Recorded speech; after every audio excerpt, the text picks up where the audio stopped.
To this now, political violence was the focal point of a summit in Pittsburgh, where Governor Josh Shapiro called on his peers to reject the rhetoric of vengeance and slammed what he called dangerous rhetoric from the president.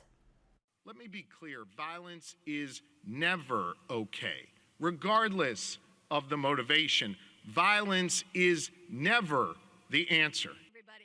So Shapiro delivered the keynote address at the 2025 Eradicate Hate Global Summit this morning, and he called for all forms of political violence to be condemned, while also criticizing President Trump for blaming Democrats for increased political attacks.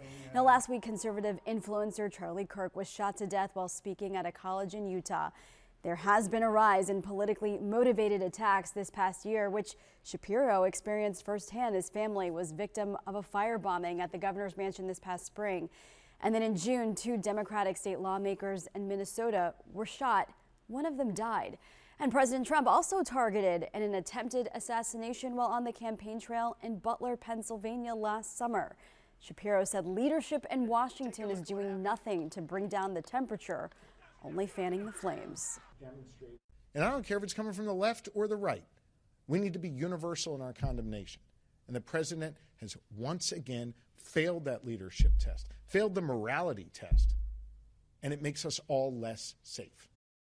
So this is the 5th year for that conference that was started after a gunman attacked and killed 11 people at a Jewish synagogue in Pittsburgh. Sarah.